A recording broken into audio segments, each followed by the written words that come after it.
Gedeuti é inocente? O que você acha?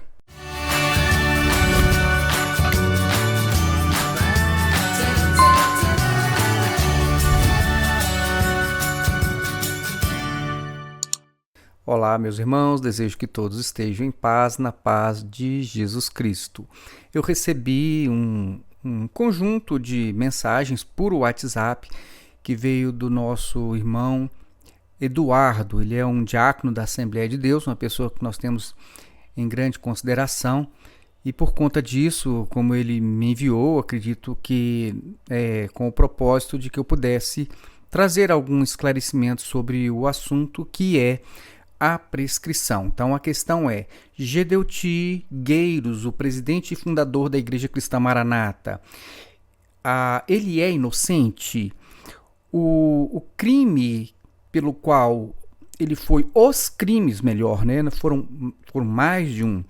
Então os crimes pelos quais ele foi denunciado e pelo Ministério Público, e que o juiz recebeu a denúncia, iniciou o processo, ali o devido processo legal, garantida a ampla defesa, garantido o contraditório, mas que no decurso deste processo ocorreu a prescrição. Lembrando que, como o Gedeuti ele tem mais de 70 anos de idade, o tempo de prescrição em relação aos crimes que ele estava sendo então processado, o tempo de prescrição cai pela metade, ou seja, um tempo, como são crimes que têm uma punição, uma pena menor, então ele prescreve muito rápido.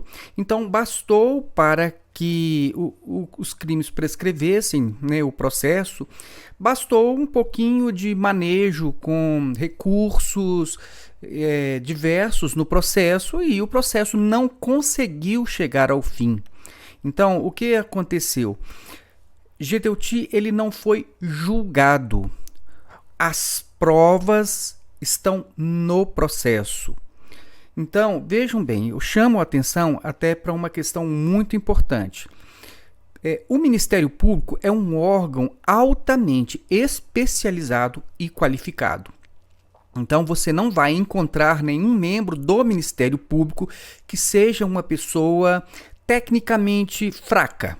São pessoas que, só de terem passado num concurso para promotor de justiça, são pessoas que já têm um conhecimento e uma habilidade no manejo do direito muito grande. Então, por isso eles passaram neste concurso, que é um concurso muito difícil e que seleciona as melhores pessoas ali no campo jurídico para ocupar estes cargos na promotoria, tá certo? Então, começa por aí. Vejam bem, e além de nós considerarmos que promotores de justiça são pessoas altamente qualificadas, tecnicamente qualificadas, nós temos que considerar também que o próprio órgão do Ministério Público é um órgão muito bem conceituado e é um órgão que não age sem elementos de convicção razoáveis. O Ministério Público jamais ofereceria uma denúncia ao juiz, ao Poder Judiciário, se ele não tivesse em mãos provas suficientes, concretas, materiais, tanto da autoria de quem são as pessoas que praticaram um determinado crime e a materialidade, quais são as provas de que aquele crime foi cometido. Então, um juiz, ele, ao receber uma denúncia do Ministério Público, ele vai examinar todos estes elementos, estes indícios de autoria e de materialidade que foram apresentadas pelo Ministério Público, e ele vai estudar estas provas e vai verificar se ali estão elementos que justifiquem realmente a abertura e o início de um processo contra aquelas pessoas que foram denunciadas. Então, você tem duas coisas que são muito fortes aí. Primeiro, o Ministério Público, ele não denuncia sem ter elementos de convicção muito fortes, tanto da materialidade, das provas, quanto de quem são os autores daqueles crimes. Primeira coisa. Segunda coisa, o processo, estas provas apresentadas pelo juiz, pelo Ministério Público, são avaliadas por um juiz. O que é um juiz? Um juiz também, ele é um profissional, né, que exerce um cargo público e ele é altamente gabaritado, capacitado tecnicamente para fazer um exame de provas, de circunstâncias, para chegar a alguma conclusão e dar uma sentença. Então, um juiz não é uma pessoa mediana. Um juiz é uma pessoa altamente gabaritada. Se não fosse, não conseguiria passar no concurso para juiz, tá bom? Então, tenham isso em mente.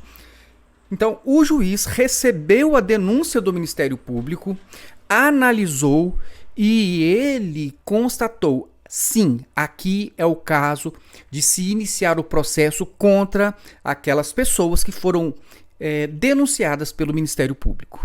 Então, só aí eu já tenho elementos de convicção de que realmente houve a prática do crime e de que as pessoas, né, que provavelmente praticaram aqueles crimes foram aquelas denunciadas pelo Ministério Público, tá bom?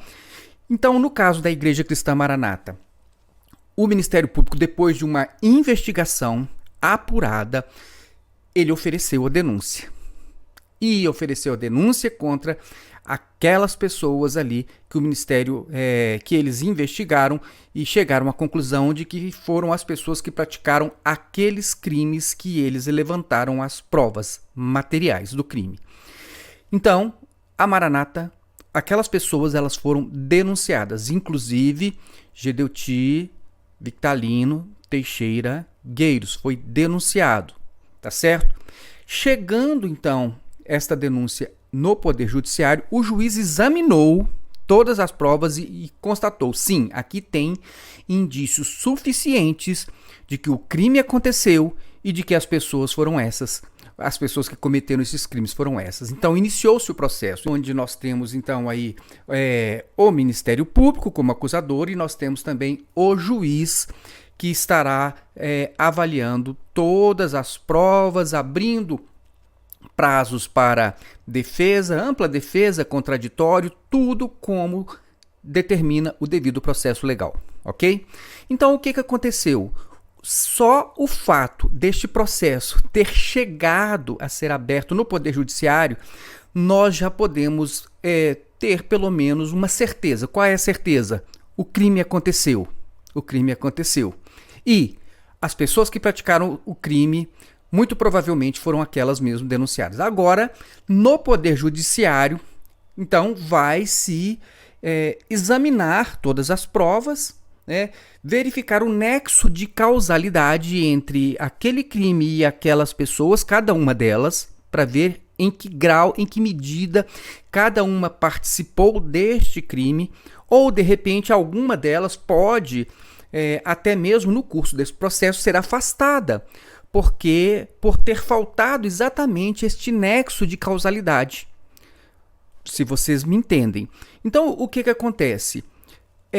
No curso deste processo, quando o juiz ele então exara a sentença dele, a sentença é exatamente para confirmar que aquelas pessoas praticaram aquele crime e qual é a pena que deve ser aplicada, a pena que já está prevista no Código Penal, nas leis penais, tá certo? E eventualmente se alguém durante o processo conseguiu demonstrar a sua inocência.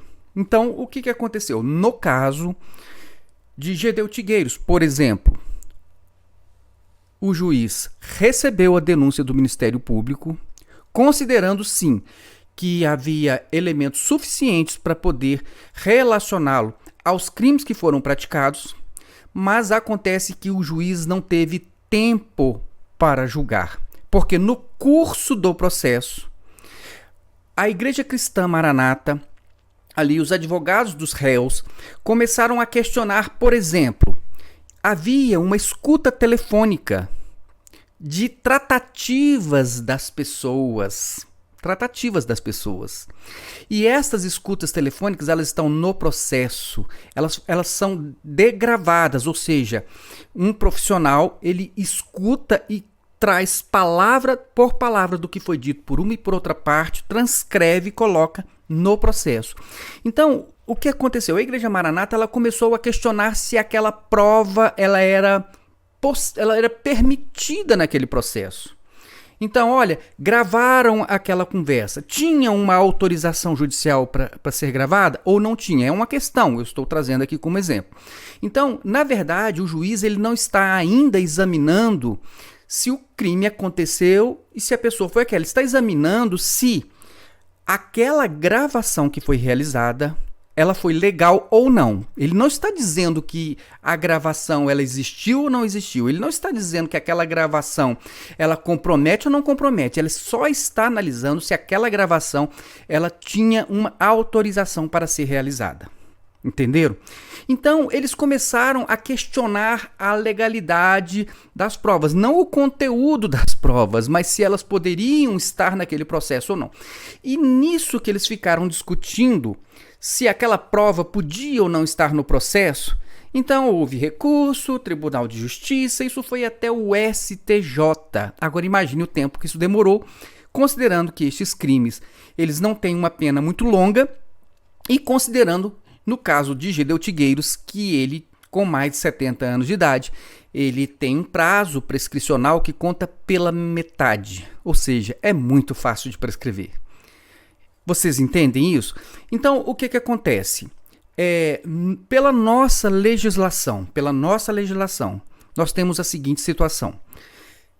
Ninguém deve ser considerado culpado antes de haver uma sentença, no caso, uma sentença aqui penal, condenatória, que já transitou em julgado, ou seja, já saiu a sentença de primeiro grau, do juiz de primeiro grau, aí a pessoa recorreu, e aí então saiu uma sentença de um colegiado de um tribunal, e a pessoa recorreu, e aí depois, havendo algumas questões de lei e tal, esse processo pode ir até a um superior tribunal de justiça.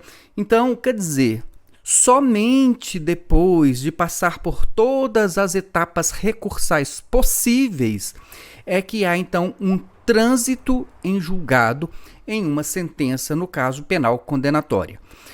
O que aconteceu no caso de Gedeu Ti? Não deu tempo de sair nem a primeira sentença, porque o prazo para prescrição ficou muito curto. Então não houve nem a sentença. Então, se a nossa legislação e a nossa Constituição diz que ninguém será culpado se não em razão de uma sentença penal condenatória transitada em julgado, então nós podemos dizer, então, formalmente falando, Gedeu Ti é culpado? Não. Formalmente falando, não. Agora, moralmente falando, eu vou trazer essa questão para vocês pensarem. Se formalmente falando, ele não pode ser considerado culpado, mas também não houve uma sentença penal que o absolvesse dos crimes pelos quais ele foi, vamos dizer assim, denunciado, tá bom? Então, ele não sofreu uma condenação, porque não deu tempo, mas também não foi julgado e não saiu uma sentença que o absolvesse. Então, este é o fato, prescreveu, não houve julgamento. Então, a questão é, primeiro, Gedeu Ti, ele foi sentenciado como culpado? Não. Gedeu Ti foi sentenciado sendo absolvido, uma sentença disse que ele não é culpado? Também não. Prescreveu. Neste processo, Gedeu Ti não foi julgado. A sentença que saiu foi exatamente para declarar a prescrição. Eu espero que isso fique muito claro. Agora, moralmente falando, o processo tem as provas, tem as ligações, tem os fatos. Todos estão no processo. Só que a Igreja Cristã Maranata, ela conseguiu, no Poder Judiciário, gravar o processo com segredo de justiça. Ou seja, você não pode ver o que está no processo. Então você não pode ver as duplicatas que foram simuladas, que foram fraudadas. Você não pode ver. Tem, não tem, tá lá, não tá, né? O Ministério Público ia denunciar se não tivesse, mas você não pode ver. Então, você pode ver quais foram as acusações em cada caso, você pode saber, né, o que cada um fez exatamente. Você sabe, você não tem como saber porque o processo ficou em segredo de justiça, ficou escondido das pessoas. Você não pode nem você mesmo olhar lá e dizer assim, olha, houve uma ligação telefônica e nessa ligação telefônica o fulano falou isso. Então a questão não é se essa prova pode ser usada no processo ou não. Ele falou isso. Entenderam? E vejam uma coisa, nós temos uma situação também que é bem interessante, que estas pessoas, inclusive Gedeuti, eles chegaram a ser presos. Por que eles chegaram a ser presos? Porque ficou provado no curso do processo que eles estavam praticando alguns atos que estavam dificultando a investigação, inclusive ameaçando testemunhas, promotores e juízes, e por isso eles foram presos preventivamente. Por quê? Porque estava dificultando. Por exemplo, imagine como é que você vai lidar aqui com uma testemunha que está sendo ameaçada. Muitas testemunhas, eles chegaram a mudar o testemunho. Eles falaram, eles disseram inicialmente aquilo que eles viram e aquilo que eles participaram e aquilo que eles constataram, aquilo que eles assistiram, eles testemunharam num determinado momento e num momento posterior, por uma pressão qualquer que o Ministério Público indicou, e por isso eles foram presos. Essas testemunhas, eles mudaram o depoimento deles. Estava ocorrendo uma movimentação por parte de pessoas ligadas à Igreja Cristã Maranata, no sentido de intimidar e coagir algumas testemunhas a mudarem seus depoimentos. Ainda de acordo com o Ministério Público, as testemunhas tinham que prestar novos depoimentos na presença de pessoas da igreja. O promotor Paulo Panaro diz que uma das formas de intimidação era processar as testemunhas. A grande maioria das testemunhas ouvidas pelo Ministério Público estão sendo processadas civil e criminalmente pela Igreja Cristã Maranata. Você acredita, então, que estas testemunhas, eles são, vamos dizer assim, comprometidos com a verdade? No sentido de, ora, eu sou crente, sou cristão, tenho um compromisso com a verdade, de falar a verdade, e eu chego ali e eu dou o meu testemunho, eu dou o meu relato ali. Aí, de repente, eu mudo meu testemunho. Ou seja, em algum momento, essas testemunhas mentiram. Só que essas testemunhas, elas são crentes. Ou ela mentiu antes ou ela mentiu depois. Eu estou falando isso aqui agora do ponto de vista espiritual. Não tem mais como você executar ou exercitar a justiça neste caso. O prazo para exercitar a justiça se perdeu. Entenderam? Agora, moralmente e espiritualmente, as pessoas, elas têm um compromisso com Cristo, com o Evangelho de Jesus Cristo. Como que estas pessoas, elas mentem numa questão tão importante? O caso aqui agora é o seguinte, moralmente falando e espiritualmente também falando, nós podemos dizer, Gedeuti Victalino Teixeira Gueiros é inocente? O Ministério Público diz que ele, sim, era a principal pessoa no que ele chamou de uma organização criminosa. Foi o Ministério Público que disse e apontou isso no processo. Então agora eu posso chegar, sem que o caso tenha sido julgado, eu posso afirmar que ele é inocente, e eu estou falando moralmente e espiritualmente. Eu posso afirmar que ele é inocente? Moralmente falando, o que eu acho? Que a Maranata, a Igreja Maranata e estas pessoas que querem se dizer inocentes, eles poderiam sim abrir o processo, tirar o segredo de justiça e deixar que todos vejam o que aconteceu, o que eles conversaram por telefone, o que cada um fez, abrisse o processo e deixasse que nós olhássemos o processo, só isso. Só isso. E você iria dizer, não, isso aqui é normal de acontecer. né? Comprar equipamento só dos meus amigos, isso é normal de acontecer. Isso é uma coisa que realmente é uma prática que todo mundo faz. Então eu acho que isso aí não tem problema nenhum. Você poderia olhar e ler o processo e dizer isso. Não, olha, você calçar uma nota fiscal, botar um valor superior, superfaturar aqui as compras que é feitas do amigo, isso não tem problema nenhum, isso é normal, todo mundo faz. Você pode pensar assim.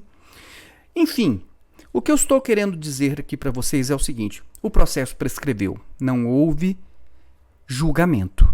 Não houve julgamento.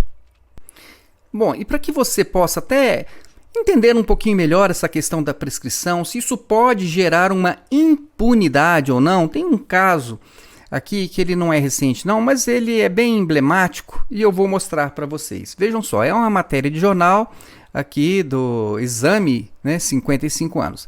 Impunidade: 950 casos prescrevem em tribunais superiores em 2 anos. Então vejam, vou ler aqui um pouquinho para vocês. Olha só, vamos aumentar. São Paulo. Quase 950 ações penais de tribunais superiores prescreveram no intervalo de 2 anos, segundo o número de 2017, analisados pelo gabinete do ministro do Supremo Tribunal Federal, Luiz Roberto Barroso. 830 processos que tramitaram no Superior Tribunal de Justiça, STJ, foram arquivados por prescrição em 2 anos. No Supremo foram 116 casos.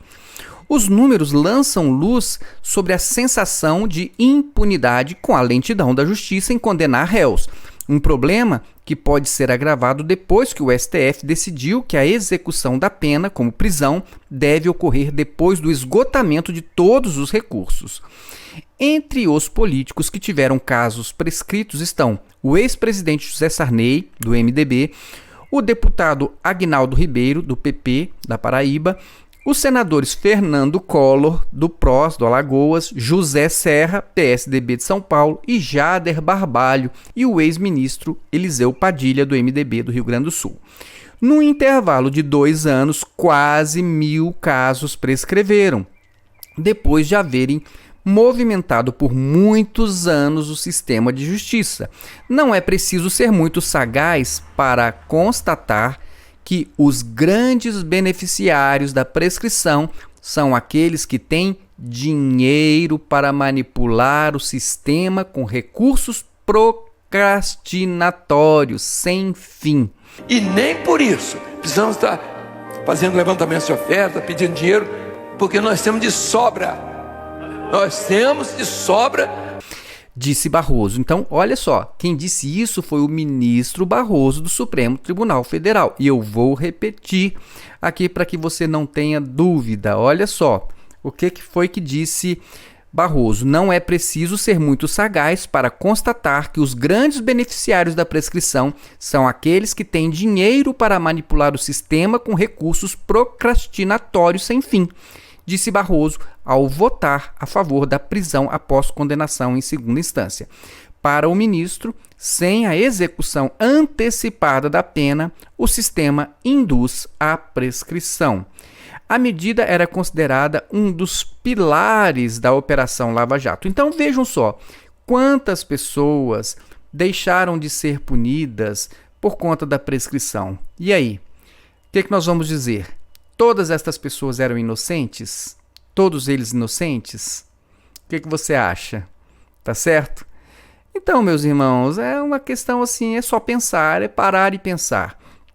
Considere o que o Barroso falou, ok? É isso aí. Gedeuti é inocente? O que você acha? Né? Você pode achar, né? Agora, seria tão bom se eles abrissem o segredo de justiça e nos deixassem ver o processo, né? Por que não fazem isso? Por que não fazem isso? Por que não deixam que você veja o processo? Né? Para que você fique pensando, então, que olha, não foi julgado, então é inocente, né? Não fez nada de errado. Não sei, né? Eu acho que deveriam abrir, sim. Não deveriam ficar escondendo as coisas das pessoas, não. Tá bom? Mas é isso aí. Que Deus abençoe sua vida, fique na paz do Senhor Jesus e até o nosso próximo vídeo.